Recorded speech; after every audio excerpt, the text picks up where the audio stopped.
Bonjour, c'est Anaïs de la chaîne Coups tes rêves. Je vous retrouve aujourd'hui pour mon bilan couture du mois de juin. Pour ce mois-ci, j'ai cousu 2 tops, en vrai 3, mais le troisième je peux pas vous le montrer parce que c'est un test. J'ai hacké la robe Serena, je sais pas si vous vous rappelez d'un précédent podcast, je l'ai transformée en top et en jupe, comme ça je peux la porter. D'ailleurs c'est ce que je porte aujourd'hui, donc je vous montrerai tout à l'heure. Et ensuite, le meilleur pour la fin, j'ai fait un maillot de bain. Petit aparté où je vais vous raconter un petit peu ma vie, donc si jamais ça vous intéresse pas, je ne vous en veux pas, vous pouvez passer au timecode suivant. Je vous mets toujours les liens en barre d'infos avec les minutes et savoir à quoi ça correspond. Donc n'hésitez pas à dérouler la barre, à cliquer dessus et à choisir les temps. Donc si jamais vous voyez des petits bleus un petit peu quand je bouge, c'est normal.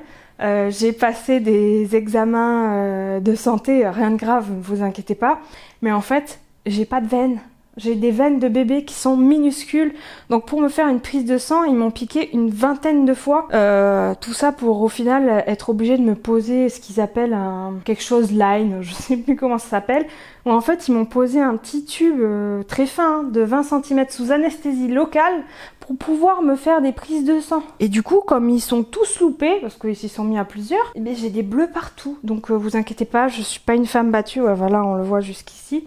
C'est malheureusement que j'ai pas de veine, c'est le cas de le dire. On commence tout de suite avec la première blouse, qui en fait à la base est une robe. C'est la robe Pansy de chez Comme une fleur. Vous le savez peut-être ou pas, je suis testeuse pour cette créatrice. Et donc j'ai testé cette robe, mais comme j'avais pas assez de tissu dans le tissu que je voulais utiliser, bah, je l'ai transformé en top et j'aime beaucoup. C'est un tissu des coupons couturettes qui est très fluide et je crois que c'est un crêpe, donc pas besoin de le repasser, on adore. Pour ce qui est de la robe, en fait c'est une robe qui a une découpe au niveau de la poitrine, pas sous la poitrine mais à peu près au milieu, où le bas de la robe ou du top comme on veut est froncé. On peut faire soit une robe plutôt droite, même s'il y a des fronces au niveau de la poitrine, ou alors une robe avec plusieurs hauteurs de volant. Il y a des poches. Donc soit des poches que vous mettez à l'intérieur et qui ne se voient pas, soit des poches plaquées sur le devant. Et ensuite pour les manches, c'est des manches qui sont un petit peu tombantes sur l'épaule. Et on a une petite manche volantée sur le côté. Soit on peut la doubler, la manche, soit on peut faire un ourlet rouloté. Et c'est ce que j'ai testé. Je crois que c'est la deuxième fois que je teste un ourlet rouloté. Et j'en suis plutôt contente. Après on m'a donné des conseils, on m'a dit qu'il valait mieux mettre du fil mousse sur la surjeteuse pour que ça couvre un peu plus parce que ça me fait des petits trous en fait. Le fil est pas bien réparti partout. Bon, ça se voit pas trop, hein. Moi ça me choque pas, mais je saurai pour la prochaine fois. Du coup, j'ai acheté un petit peu de fil mousse. Cette robe, elle va jusqu'au 56 et il faut 2 à 3 mètres de tissu pour pouvoir la faire.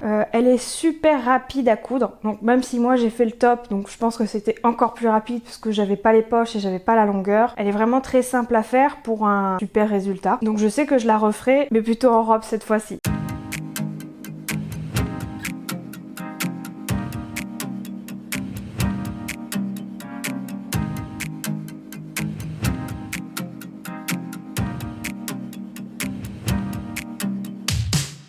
Ensuite, j'ai cousu ma MS Box du mois de mai. Donc c'était le top Pénélope, si je me trompe pas, avec un tissu, c'était une popeline de coton, donc super agréable, très fin. En général, dans les box, c'est souvent de la viscose et là, pour une fois, ça a changé, c'était de la popeline. Alors, je sais que les motifs, on aime ou on n'aime pas. Moi, j'aime bien et c'est celle que je portais dans ma vidéo précédente, il me semble, ou celle d'encore avant, enfin, il y a pas très longtemps. Et elle est hyper confortable, moi, je l'aime beaucoup. Il y a une basque qui démarre un petit peu en dessous de la taille, donc ça je me disais peut-être que je devrais le remonter pour que ça arrive à la taille. Finalement j'ai laissé comme tel et c'est nickel. La basque elle est un petit peu plus courte sur le devant et elle part en arrondi plus long sur l'arrière, donc super, j'aime beaucoup la forme. Je me suis vue donc en photo puisque je les ai fait pour les mettre sur Instagram et j'aime beaucoup le rendu. Les manches sont des manches bouffantes qui sont faites avec des plis et non pas des fronces sur tout le tour de la manche. Et ensuite au bas de la manche c'est resserré par un élastique qu'on ajuste soi-même et cette blouse elle est très facile à faire, peut-être un tout petit peu moins que la précédente dont je viens de vous parler, mais ça reste très accessible à faire. Elle va jusqu'au 58 et je l'ai faite avec 1m50 de tissu alors que normalement je crois qu'il faut 2m30 pour ma taille, la taille 54. Alors non pas sans quelques difficultés, mais c'est rentré, j'ai pu placer toutes mes pièces. En plus j'ai respecté le sens parce que j'avais l'impression, enfin je préférais certaines fleurs dans un sens que dans l'autre, donc j'ai respecté un sens, donc ça fait perdre un peu plus de tissu. Et par contre, nickel, j'ai pu placer toutes mes pièces, mais il m'est arrivé des petites bricoles. Comme il y a des pinces au niveau de la poitrine et que j'ai voulu surjeter, Je sais pas pourquoi, j'ai surjeté, j'ai coupé les pinces. Et après, j'ai vu qu'il y avait un endroit plus large que l'autre, je me suis dit, oh c'est bizarre. Oui, c'est parce que j'avais coupé les pinces. Donc j'ai bidouillé pour essayer de rattraper le truc parce que normalement c'était censé être un petit peu plus large, donc je suis un peu plus serrée dans ma blouse, mais elle me va quand même bien, je suis à l'aise, même s'il y a un peu moins d'aisance du coup. Donc faites attention aux pinces. Ne faites pas comme moi.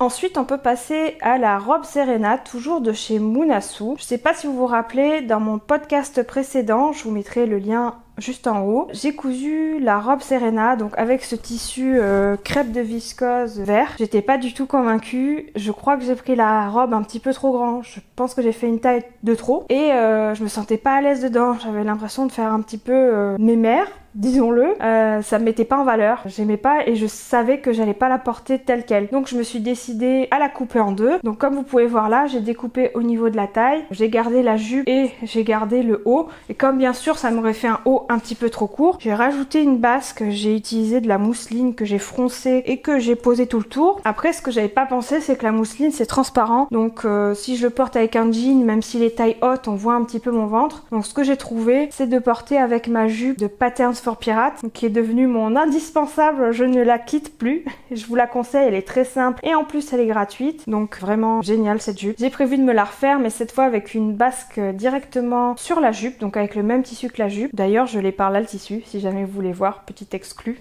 Donc elle sera rouge et c'est un coupon couturette que j'ai reçu ce mois-ci. Il est texturé, je pense que vous voyez bien la caméra. Il est pas mal élastique, donc il sera très bien pour faire ma jupe. Et donc je vais rajouter une basque et je sais pas si jamais ça vous intéresse que dans mon prochain bilan où je vous parlerai de cette jupe, que je vous montre un peu comment je crée la basque, dites-le moi en commentaire. Mais je m'égare et du coup j'ai coupé ma robe en deux, j'ai gardé le haut et j'ai créé cette petite basque, j'ai fait des fronces. J'ai tout assemblé, j'ai pas ajouté de boutons sur le devant, donc je peux plus l'ouvrir, mais je peux très bien la passer par-dessus la tête. Donc j'avais essayé juste comme ça, et puis je trouvais qu'elle était un peu trop large. Voilà, elle restait comme ça. Donc j'ai rajouté un élastique que j'ai cousu directement, c'est vraiment du bidouillage, hein.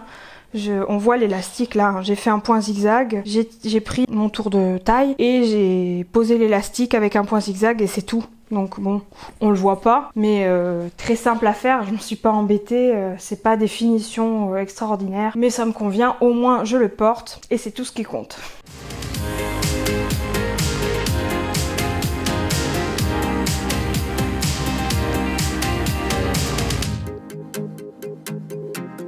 Et pour la jupe, j'ai fait pareil, j'ai posé un élastique tout autour. Hop, un point zigzag, et c'est tout. Et comme ça, je la porte soit par-dessus un t-shirt fin, soit en dessous. Je peux la mettre de plusieurs façons. Alors ça tombe bien parce que le premier bouton que j'ai posé, il était pile au niveau, juste en dessous de la taille. Donc c'est parfait, ça tombe bien.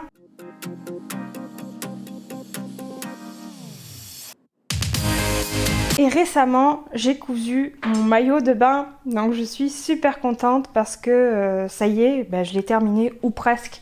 Il me manque peut-être une petite couture et je sais pas encore comment je vais placer les bretelles. J'ai choisi le maillot Nova d'Eclipse Lingerie Studio.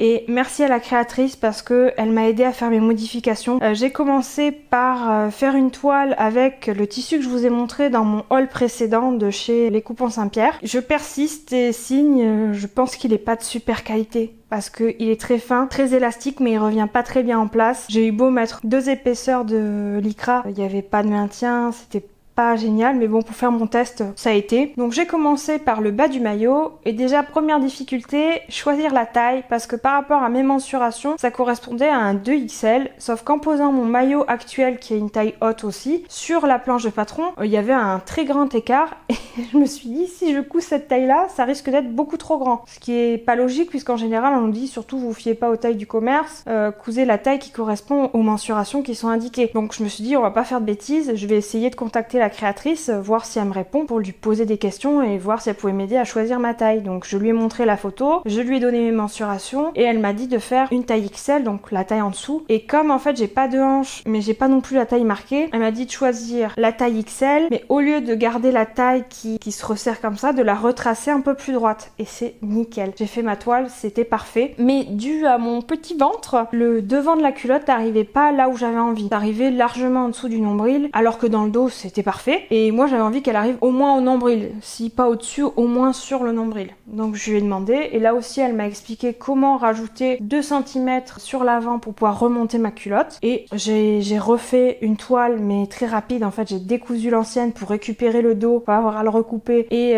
j'ai découpé un devant, juste pour voir à peu près où ça allait m'arriver. Je me suis dit bon c'est bon, je recommence pas, je fais dans mon tissu final. Et donc ça donne ça, je vous mettrai des photos quand même.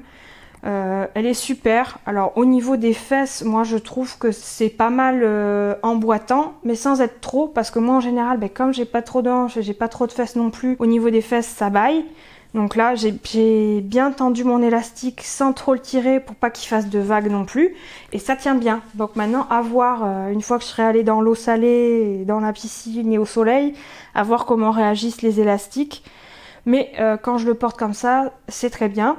Par contre, pour le devant, au niveau du nombril, c'est pas encore ça. C'est pas mal, je la porterai, mais il me reste un peu de tissu, je pense que je vais la recommencer et que je vais essayer de rajouter encore un peu plus de hauteur au niveau du devant de la culotte. Mais j'en suis vraiment très contente. En plus, ce tissu, je sais pas ce que vous en pensez, mais moi j'adore. Évidemment, si j'ai choisi, c'est que je l'aime bien. Il me tarde de l'essayer en conditions réelles et je vous dirai ce que ça donne, si elle tient bien, comment elle vieillit. Hein. Et ensuite, j'ai fait le soutien-gorge. Là, ça a été un petit peu plus compliqué. Toujours pareil, comme mon tissu n'était pas optimal. Je suis un peu déçue de l'élasticité, la qualité, comme je vous ai dit tout à l'heure. Il fallait prendre en compte que mon tissu final allait être un petit peu plus épais et un peu moins stretch. Enfin, il revient bien en place. Donc, il allait avoir un peu plus de maintien. Ce que j'ai oublié de vous dire aussi sur la culotte, je l'ai doublé le devant et j'ai rajouté du power net parce que pour le maintien, le power net, ça permet d'apporter du gainant. Donc moi, pour le devant, j'avais envie d'être un peu gainée. Moi, j'aime bien que ça soit bien plaqué. Et j'ai fait pareil sur le soutien-gorge. J'ai rajouté du power net sur le devant et sur les attaches du dos pour que ce soit bien élastique et que ça revienne bien en place, qu'il y ait du maintien. Et c'est ce que je recherchais. En plus, j'ai mis aussi il y a des petites baguettes qu'on peut mettre sur le côté, juste ici, pour que ça plaque bien sur le côté le maillot et que ça tienne bien. Les explications, que ce soit pour le haut ou pour le bas, sont vraiment top. C'est mon premier maillot et j'ai fait très peu de lingerie, donc on peut dire que j'étais débutante en maillot de bain et ça s'est très bien passé. J'ai pas eu de difficulté à comprendre, en tout cas tout est très clair. Par contre, donc pour le patron, j'ai choisi la taille 9 parce que on vous explique que suivant la taille de dessus de poitrine par rapport à notre tour de poitrine, il faut soustraire les deux, et si le chiffre est inférieur à 17, je crois, à vérifier, hein, c'est un chiffre comme ça, s'il est inférieur à un certain nombre, il faut prendre la taille en dessous. Donc j'ai pris la taille en dessous, donc la taille 9. C'était pas mal, mais dû à mon tissu sur mon test, c'était pas encore ça, et surtout sur le haut, ça montait beaucoup trop haut. Au niveau de... Je vais vous montrer. Donc ça va être super saillant par-dessus. Mais voilà. Ce côté, je l'ai pas modifié. Il monte vraiment très très haut. En tout cas pour moi. C'était trop haut. Je trouve pas ça très joli. Donc ce côté, j'ai mis des épingles et j'ai réduit un peu la hauteur. Je sais pas si vous voyez bien, mais c'est quand même... ça arrive à peu près ici. Et c'est toujours la créatrice à qui j'ai demandé des conseils et qui m'a expliqué comment faire pour réduire un petit peu la hauteur. Et c'est nickel, je l'ai fait, donc j'ai posé mes épingles pour vérifier que c'était bon. Je me suis dit que ça allait et je me suis lancée sur ma version finale. Donc pour les bretelles, j'ai pas encore choisi. Pour l'instant, je les ai attachées autour du cou. Mais en vrai, je pense que je vais rajouter l'option des bretelles dans le dos pour pouvoir faire un nœud sur l'épaule, pouvoir soit les croiser, soit les mettre en bretelles classiques. Parce que sur le cou, quand on a une forte poitrine, ça tire et ça fait très mal. Donc je pense que je rajouterai les autres bretelles. Mais pour le moment, comme on peut les ajouter après, enfin c'est conseillé de les coudre en dernier. Dans tous les cas, je les ai pas mises et puis je me suis dit que je les rajouterai par la suite. Et donc là, bon, je vais encore faire semblant de le porter. Vous montrer un petit peu. Alors, pardon, j'ai parlé dans le micro, je crois. Donc la taille est nickel. Je fais attention au micro. Bon, je sais pas si vous voyez bien, mais c'est bien emboîtant. Ça passe bien sous les bras. C'est parfait. C'est bien englobé. Il y a le petit... un petit passant au milieu. Alors moi je l'ai volontairement serré plus que ce qui était prévu parce que j'aime bien le porter comme ça. Et voilà, j'en suis super contente. Je pense que la qualité de ce tissu a l'air bien parce que je me sens bien maintenue. J'ai bien mis les barrettes sur le côté. Ça aide bien à maintenir. Maintenant, c'est comme pour le bas, il faut le mettre en circonstances réelles et voir comment ça se passe. En tout cas, vous vous rappellerez de cette magnifique tenue de maillot par-dessus mon top. Je sais pas si on voit ça partout, hein. Donc c'est tout ce que j'avais à vous présenter pour le mois de juin. Sachez que des maillots, je vais en refaire. J'ai fait une toile pour le maillot Ithaca de chez Étoffe Malicieuse. Et parce que celui-ci, je l'avais acheté il y a un petit moment, enfin l'an dernier. Mais entre temps j'ai pris du poids et je rentrais plus dans les tailles qui étaient indiquées. Mais comme celui-ci j'ai dû prendre une taille en dessous pour tout ce qui était prévu, bah je me suis dit je vais retenter l'autre. J'ai posé le maillot par dessus, la culotte c'est nickel, le haut c'est nickel. J'ai fait ma toile, sauf que le seul souci, bah, je pense toujours dû à mon ventre, hein, c'est que le maillot au lieu d'arriver sous la poitrine et d'avoir parce que c'est une pièce, et d'avoir le haut du maillot qui arrive pile sous la poitrine, il m'arrive là. Donc je pense qu'il manque bien 15 cm au niveau du ventre pour que je puisse attacher mon maillot et couvrir ma poitrine. Mais je n'abandonne pas parce que j'ai craqué pour un autre tissu de maillot. J'ai envie de tester le une pièce. En plus il est ouvert dans le dos, donc ça j'aime bien. Ce que j'ai fait aussi, c'est que j'ai accentué l'échancrure du dos. Et ça c'est bon, c'est validé, ça se place comme il faut. Mais il faut quand même rajouter les 15 cm sur le devant, donc je vais voir comment faire. Je vais peut-être aussi contacter la créatrice pour lui demander de l'aide, on verra. Et après, j'ai vu les maillots de chez Chute Charlotte, le maillot Saint-Malo. Je sais qu'elle a fait une pièce. J'étais tentée par ce une pièce, mais pour moi il n'était pas assez ouvert dans le dos. J'aime bien. J'avais envie de tenter son une pièce, mais elle a sorti un 2 pièces avec une taille haute, avec une culotte taille haute. Et maintenant, je me dis que j'ai bien fait d'attendre de ne pas acheter le une pièce. Parce que j'ai bien envie de tenter le 2 pièces qui est attaché dans le dos. C'est un triangle sur le devant avec des petits volants et qui est attaché dans le dos. Il y a beaucoup de versions possibles et j'ai bien envie de tester celui-là. Et sachez que dimanche, on fait un live avec Cathy de la chaîne et Instagram Cathy Créa Couture. Un live sur les maillots de bain. En fait, on va coudre notre maillot de bain ensemble. Et si vous voulez regarder ou coudre votre maillot aussi, même si c'est pas le même que nous, de toute façon avec Cathy, on va pas coudre le même. On peut s'apporter de l'aide entre nous, se motiver, se poser des questions. Et puis on invitera aussi des personnes qui veulent bien sûr à passer en live avec nous, donc avec plusieurs écrans. Et ça peut être super sympa. Donc n'hésitez pas à nous rejoindre sur Instagram. Je vous mets nos liens juste ici. Et puis j'en ai fini pour cette vidéo. J'espère que ça vous a plu et puis je vous dis à bientôt.